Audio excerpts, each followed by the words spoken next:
My name is Narendra Kumar and I welcome you all at the Chandigarh Career Group. So guys, today we are going to cover the current affair of 1st of July 2021, and these current affairs are quite relevant for CDS, CAPF, NDA, SSC as well as State Public Service Commission examination. So here is our first category, that is the important days and events. यदि मैं important days की बात करता हूं तो आपको क्या देखने को मिल जाएगा 13th ऑफ जून, जो आपका 30 जून होता है, इसको ऑब्जर्व किया जाता है इंटरनेशनल एस्ट्रॉइड डे। तो कभी आपसे पूछा जाए कि इंटरनेशनल एस्ट्रॉइड डे कब होता है, then what should be your answer. आपका सर आंसर होना चाहिए 13th ऑफ जून को ऑब्जर्व किया जाता है, राइट।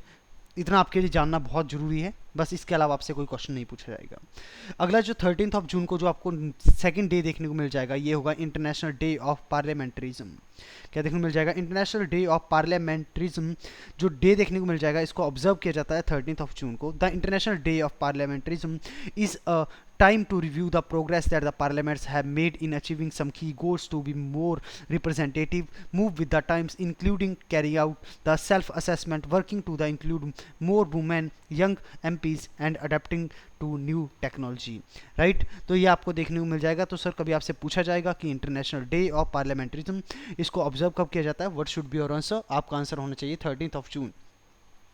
बढ़ते हम अपनी नेक्स्ट कैटेगरी की तरफ, जो कि आपको क्या देखने को मिलेगा, awards honour person as well as places in news. तो सर सबसे पहले आपको जो है देखने को मिलेगा कि इन पर्सनैलिटी के बारे में यदि आप जानते हैं तो बहुत अच्छी बात है, यदि नहीं जानते हैं तो जान लो। इनका नाम है chief justice of India NV Ramana. तो आपको अभी कौन देखने को मिल जाएंगे, चीफ जस्टिस ऑफ इंडिया कौन है, NV रमन्ना है। और NV रमन्ना की यदि बात करते हैं तो इन्होंने एक बुक को रिलीज़ किया है जिसका नाम क्या है, इसका नाम है anomalies in the law and the justice. तो कभी आपसे पूछा जाए anomalies in the law and the justice ये बुक किसके द्वारा लिखी गई है, then what should be your answer. Sir आपका आंसर होना चाहिए NV रमन्ना। और यदि NV रमन्ना के बारे में मैं बात करता हूं तो आपको क्या देखने मिल जाएंगे, चीफ जस्टिस ऑफ इंडिया है। और जो है बेसिकली जो है इन्होंने क्या किया है, इन्होंने जो है इस बुक को क्या किया है, रिलीज़ किया है। इन्होंने इस बुक को रिलीज़ किया है। बेसिकली लिखा किसके द्वारा गया है, RV रविंद्रम के द्वारा इस बुक को लिखा गया है। और रिलीज़ किसके द्वारा किया गया है, रिलीज़ किया गया है chief justice of India NV Ramana के द्वारा। यदि हम बात करते हैं इन पर्सनैलिटी के बारे में, इनका नाम क्या है, इनका नाम है शिवान। शिवान बेसिकली आपको क्या देखने को मिल जाएगा, सिनेमाटोग्राफर हैं और साथ में डायरेक्टर थे। इनकी रिसेंटली डेथ हो गई, इनको नेशनल अवार्ड भी मिल चुका है। अब ये बेसिकली क्या थे, ये मलयालम राइटर थे। ये मलयालम जो है आपको क्या देखने को मिल जाएगा, मूवी डायरेक्टर थे। इनके बारे में आपको बहुत अच्छे से पता होना चाहिए। बढ़ते हम अपनी नेक्स्ट न्यूज़ की तरफ, जहाँ पे क्या हुआ है, शंभूनाथ को अपॉइंट किया गया है as chairman of the Indian Federation of United Nations Association, जिसको हम IFUNB कहते हैं, आईफोना भी हम समटाइम कहते हैं। यदि मैं बात करता हूँ शंभूनाथ श्रीवास्तव के बारे में, तो ये जो है क्या रह चुके हैं, जज रह चुके हैं इलाहाबाद हाई कोर्ट के। और जो है ये बेसिकली क्या रह चुके हैं, लोकायुक्ता रह चुके हैं छत्तीसगढ़ के। अब इनको एज अ चेयरमैन अपॉइंट किया गया है Indian Federation of United nation association. ये इनकी आपको पिक्चर देखने को मिल जाएगी। इनका नाम क्या है, इनका नाम देखने को मिलेगा आपको, इनका नाम है शंभूनाथ, राइट। बढ़ते हम अपनी नेक्स्ट कैटेगरी की तरफ, जहाँ पे आपको क्या देखने को मिलेगा, आपको एक और न्यूज़ देखने को मिलेगी जो कि किससे रिलेटेड है, प्राइस से रिलेटेड है।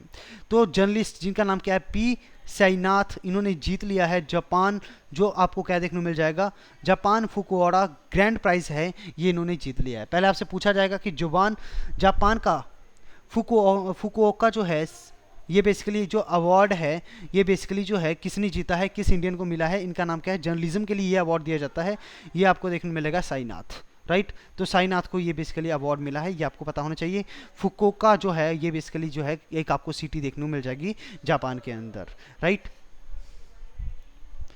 बढ़ते हम बुक की तरफ, ये आपको बुक देखने को मिलेगी, इसका नाम क्या होगा, Kashmiri century portrait of a society in flux. Kashmiri century portrait of society in flux, ये बेसिकली जो एक बुक है जिसको रिलीज़ किया गया है किसके द्वारा, सर ये जो बुक है इसको ऑथर किया गया है किसके द्वारा, इनका नाम है खेमलता वाखलू। तो खेमलता वाखलू की बुक है जिसका नाम क्या है, Kashmir century portrait of society in flux. ये बेसिकली आपको इसके बारे में पता होना चाहिए, राइट। बढ़ते हम नेशनल इवेंट की तरफ, तो कोई भी हमें नेशनल इवेंट नहीं देखने को मिलेगा।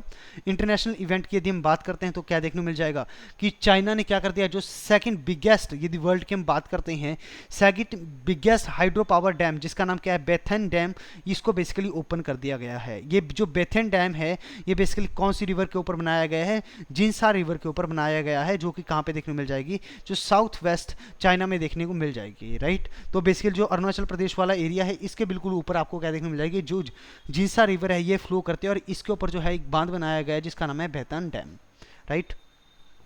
बढ़ते हम अपनी अगली न्यूज़ की तरफ, जहाँ पे यूरोपियन स्पेस एजेंसी ने क्या किया, हायर किया है first disabled astronaut.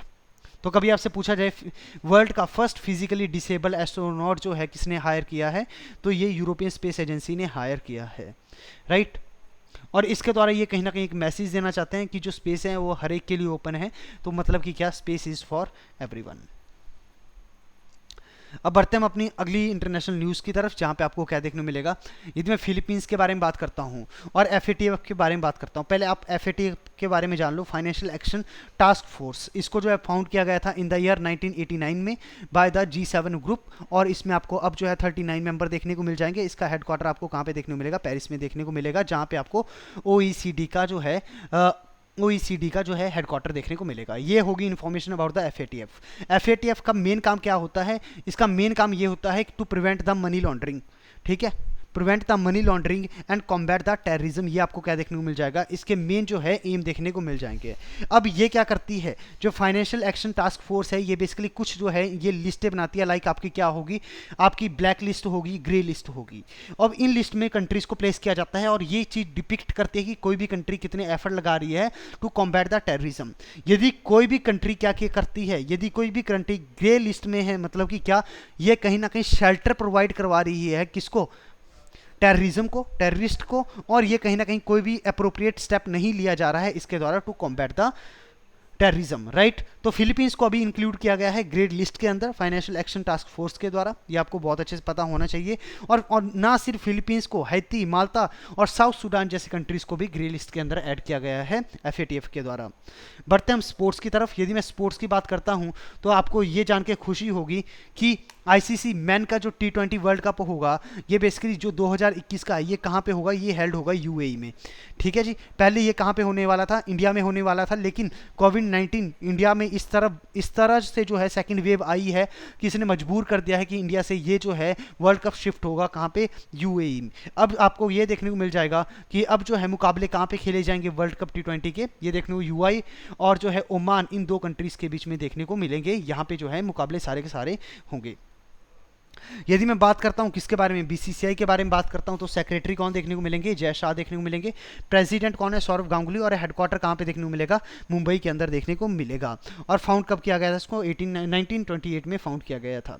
Anshula Rao, ये बेसिकली आपको एक ऑलराउंडर देखने को मिल जाएगी मध्य प्रदेश की। ये फर्स्ट वुमेन है जिनको क्या किया गया है, जिनको जो है 4 साल का बैन लगा दिया गया after failing the dope test. Dope test क्या होता है सर, डोप टेस्ट बेसिकली इसलिए किया जाता है कि कहीं जो खिलाड़ी है इसने कुछ एक्सटर्नल, कुछ ऐसे जो है चीज़ें नहीं ली है जिसकी वजह से इसका परफॉर्मेंस इंक्रीज हो जाए। तो एक खेल की स्पिरिट को बनाने के लिए क्या किया जाता है, एंटी डोप टेस्ट किया जाता है। तो ये बेसिकली क्या हो गई है, इसमें फेल हो गई है, तो जिसके कारण क्या किया गया है, इनको 4 साल का बैन लगा दिया है अंशुला राव को। ये बेसिकली आपको देखने को मिल जाएगी, मध्य प्रदेश की ऑलराउंडर है। यदि मैं बात करता हूँ वुमेन्स क्रिकेट में, जो शेफाली वर्मा है, शेफाली वर्मा जो है बिकम बन गई है, क्या बन गई है, ये youngest Indian to make the debut in all the formats. इनकी जो उम्र थी 17 साल 150 दिन, तभी इन्होंने क्या कर लिया था, सारे तीनों के तीनों फॉर्मेट के अंदर डेब्यू कर लिया था। तो ये आपको क्या देखने को मिल जाएगी, ये आपको जो है देखने को मिलेगा। यदि मैं बात करता हूँ इनके बारे में, ये ओवरऑल ये 5th यंगेस्ट है, और इंडिया के हिसाब से ये फर्स्ट जो है यंगेस्ट है, इंडिया की यंगेस्ट क्रिकेटर है जिसने क्या किया है, डेब्यू किया है तीनों फॉर्मेट में, ODI, T20 and the test में। इनकी उम्र कितनी थी, 17 साल और 150 दिन, राइट। यदि मैं बात करता हूं इंडियन शूटर, इनका नाम है रानी सरनोबत।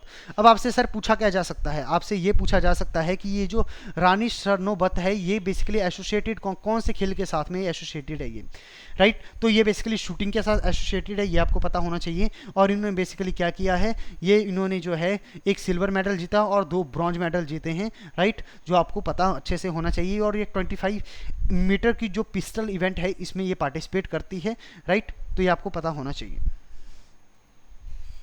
यदि मैं रिपोर्ट्स एंड इंडिसेस की बात करता हूँ तो कोई भी न्यूज़ नहीं है। यदि मैं डिफेंस की बात करता हूँ कोई भी न्यूज़ नहीं है। गवर्नमेंट स्कीम में जो है आपको क्या देखने को मिल जाएगा, आंध्र प्रदेश ने इंट्रोड्यूस किया है साल्ट प्रोग्राम। साल्ट का मतलब क्या होगा, स्पोर्टिंग आंध्रास लर्निंग ट्रांसफॉर्मेशन। तो कभी आपसे पूछा जाए साल्ट प्रोग्राम कौन सी स्टेट का है, तो आंध्र प्रदेश का ये प्रोग्राम है। और इसको जो है कौन जो है सपोर्ट कर रहा है, वर्ल्ड बैंक जो है इसको सपोर्ट कर रहा है by giving the loan of $250 million. Main objective क्या होगा इस प्रोग्राम का, टू प्रोवाइड द, हमें क्या करना है, कहीं ना कहीं स्किल डेवलपमेंट करनी है टीचर्स की, उनकी ट्रेनिंग को इन्हेंस करना है। तो ये बेसिकली क्या देखने को मिल जाएगा आपको, जो है साल्ट प्रोग्राम देखने को मिल जाएगा आंध्र प्रदेश का। यदि मैं बात करता हूँ लॉ मिनिस्टर रविशंकर प्रसाद के बारे में, तो इन्होंने लॉन्च किया है इताते द्वार। तो यूनियन जो minister for the law and justice, communication and electronics and IT Ravishankar Prasad, इन्होंने बेसिकली क्या किया है, इन्होंने लॉन्च किया है आपको देखने में इतात ए द्वार, मतलब कि क्या है, e filing portal for the income tax appellate tribunal, right. तो ये आपको पता अच्छे से होना चाहिए। बढ़ते हैं पॉलिटी की तरफ, कोई भी इंपॉर्टेंट करंट अफेयर नहीं है। इन्वायरमेंट की बात करते हैं, कोई भी करंट अफेयर नहीं है। समिट एंड कॉन्फ्रेंस में कोई भी करंट अफेयर नहीं देखने को मिलेगा। समिट एंड कॉन्फ्रेंस और साइंस एंड टेक में कोई भी करंट अफेयर नहीं है। और इकोनॉमी में आपको कोई भी करंट अफेयर नहीं देखने को मिलेगा। बढ़ते हैं हम अपने क्विज की तरफ। Question number 1, who has been appointed as the head of the payment of WhatsApp India. आपके ऑप्शन है Sudarshan Sen, option B Murali Natarajan, option C Rajesh Bindal, option D Manjesh Mathame और option D Ajay Seth. Definitely option D is going to the right answer, जो कि क्या होगा, मनीष मथामे होगा। Which organisation has successfully flight tested the new generation of Agni P ballistic missile. आपके option है Indian space research organisation ISRO, defence research and development laboratory, Hindustan aeronautics limited. Option D है आपका council of scientific and industrial research. Option E है defence research and development organisation. Definitely option E is going to be the right answer. Who among the following has appointed as the special director of the Central Bureau of Investigation? आपके options हैं राकेश अस्थाना, प्रवीण सिन्हा, सरोज शर्मा, लता मनराल और Sukhdev Singh. So right answer definitely is going to be the option B, that is the Praveen Sinha.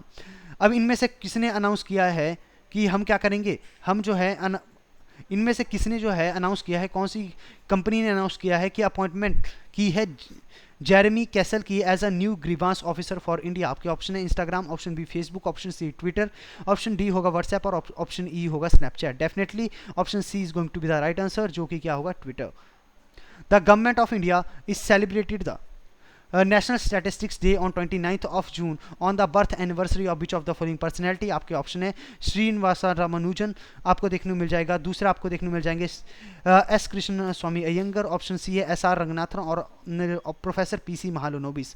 Definitely जो right answer आपका होगा ए, आपका right answer होगा श्रीनिवासा रामानुजन की याद में क्या किया जाता है, 29th of June को ऑब्जर्व किया जाता है वर्ल्ड नेशनल स्टैटिस्टिक्स डे। यदि मैं थीम की बात करता हूं तो थीम क्या होगी, ऑप्शन ए आपका end hunger, achieve food security, improve nutrition, promote sustainable agriculture. Option C ensure healthy lives and promote well being for all at all ages. Option C achieve gender equality and empower all women and girls. Option D sustainable development goal. Option E quality assurance of official statistics.